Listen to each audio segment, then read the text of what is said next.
A. Khaled. Okay. So, how do you so elegantly thread the needle between Mm. aesthetic of academia, which is boring apparently, and your own bread tube style, which is colorful, inviting, and is in contrast much less intimidating? Oh, hello. Um, I should probably mute my phone or just hide it. Okay.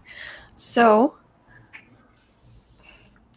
something that I always got strong feedback on when I was adjuncting as a grad student was my teaching. So, I think just in general, my style is pretty low key and so not.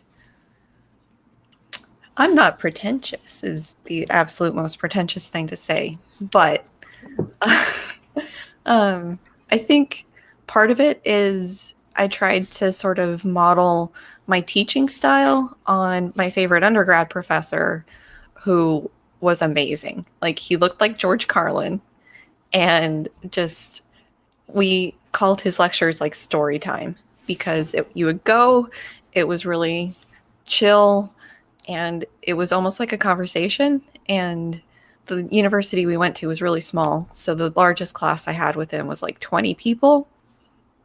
So, that made it a much more cozy space, but it was very chill. It was very relaxed. So I really enjoyed that and tried to sort of emulate that. And it was a good match for my personality because I am kind of chill and low key.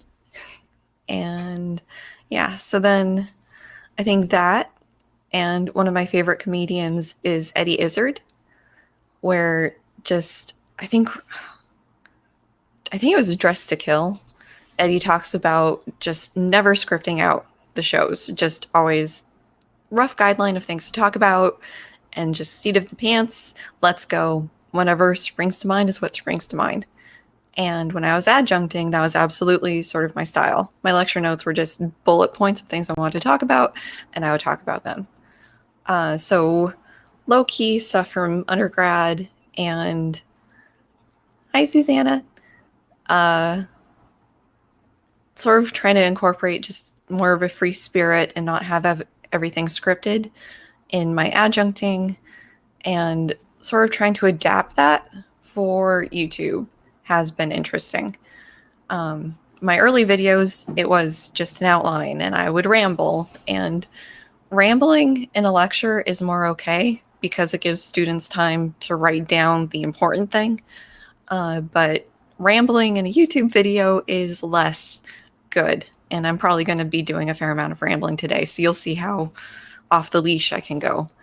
Um, so I've tried to get in the habit of scripting things and making sure I know exactly what I'm going to say so I don't end up just rambling on some tangent while the not students are not taking notes because that's just not how YouTube works. Um, so to get back to the question, um, to me, like, yeah, some academic lectures can just be boring as anything. And those are not good lectures, in my opinion. In my opinion, a lecture should be engaging and should be interesting and should keep you intergaged, kind of. I mean, it's not like YouTube, certainly, but there should still be something there to grab you. And yeah, so I think maybe my answer to this is maybe I was never really the driest of academics in my teaching style. Would that be fair? And the bread tube style, like, I wanted more interesting lighting than just the white lights that came with the lighting kit I bought. So I found like these little LED lights on Amazon that were really cheap that screwed in and I could do fun things with them.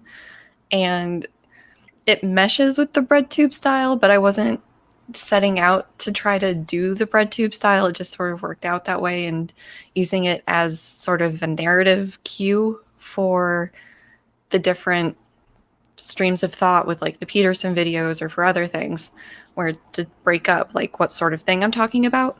Um, Because in a lecture, for some reason, it's easier to sort of portray.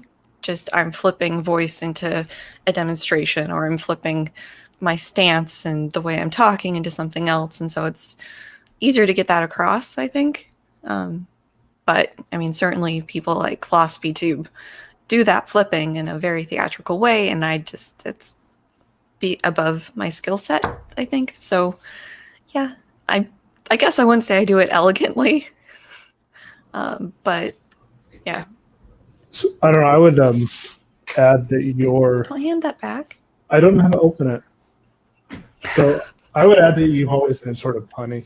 Well, yeah. And yeah. even in lecture, Yeah. using the latest meme Yes. type things. Meme culture's doing me dirty. Is it? Yeah. Well, so when I was adjuncting, the average lifespan of a meme was more than a day.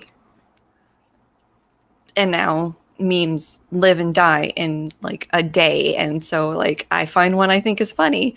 Like maybe in the editing I'll make you get a thing, because my husband likes to break these up into little digestible chunks. My favorite recent meme is like the Real Housewives of wherever, with the woman like, nah, and then the cat on the other side of the table like, nah. I love that meme to no end. I don't think it's quite a dead meme just yet, but it's probably on its last legs. But yeah, I would use memes in my lectures to just make it interesting. And I love puns. Yeah. Is there anything I'm missing on that? I'm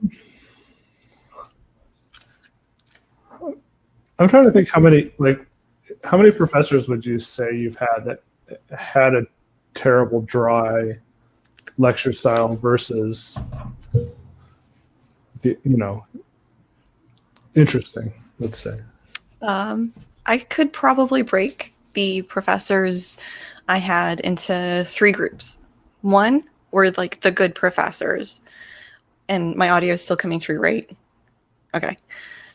The good professors, where it was engaging and interesting, and like I never dreaded going to class or hated going to class.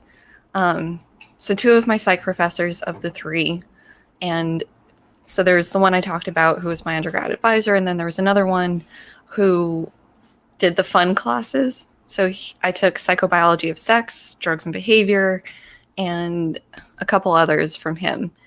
And he had a very different teaching style. It was much more like, here's an outline and we're going to talk about it. But just the way he talked about things was really interesting. And then like one of my biology professors, 2 of my biology professors, very different styles, but still very engaging and very interesting. And I don't know, I think part of what made their styles interesting is that it was more natural. It wasn't forced, it wasn't rehearsed, but they knew their stuff.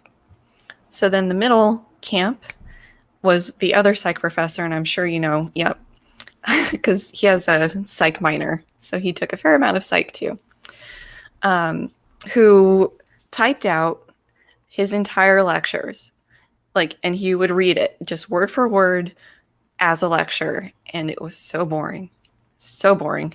But there was humor because he was using overhead slides, and he would show up to class 10 minutes early and just lay out every single slide that he was going to show in class that day. And he had a system that always failed him. So he'd be looking for a particular slide demonstrating something, and the next 2 minutes would be him like, oh, where'd it go? Where'd it go? Where'd it go? Where'd it go? There it is. That's not it. Where'd it go? And it was painful, but it was funny.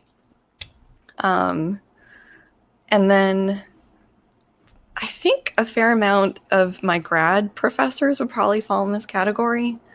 Like Richard of my grad school nightmare wanted everybody to lecture like him, but he had a very forced lecture style where you could tell that he practiced it a lot. Like he rehearsed it, so everything was practiced and everything was very staged and it felt artificial. like forced enthusiasm, forced energy, forced stuff, and it made me cringe. And a couple other professors in my department did that too, where they practice, had this lecture well rehearsed so they could give it, but it just, because it was so rehearsed and so by the script, it wasn't engaging. It never grabbed me in the same way. Whereas some other psych professors in grad, like, they had sort of my style with like, okay, here's the lecture, you're going to fill in the blanks, and here we go. And it was much more engaging. And then, of course, there were just the outright bad lectures where it's like, blah, blah, blah, blah, blah, blah, blah, blah, blah. I'm going to sleep on the floor because how far into the stream are we? Censored word, this censored word. It was awful. And I hated it. I hated going to class. I would not go to class if I could. And just, it was awful because it was dry, and it was awful because they were abrasive in some cases. Like my chemistry professor, he wasn't a fun, good guy. Like, he would brag about how low his teaching evaluations were. Like, it was a point of pride for him. And yeah, so I think the difference for me is just how comfortable and how natural the lecture feels, and how much the lecturer seems to know the material and is comfortable talking about it and wants to be there. Certainly some professors I've had, they didn't want to be there, and you could tell. So, I mean, I would only add that, I think what you tried to reinforce was your best lectures also made content interesting and engaging and approachable. Mhm. And we've all had some of those, and some of the opposite, which are terrible. Mhm. I don't know. So I wouldn't necessarily rule out that all of academia is boring. Yeah, absolutely. Yeah. I think that question has been answered into the ground. Sure. Well, we're showing time too, right?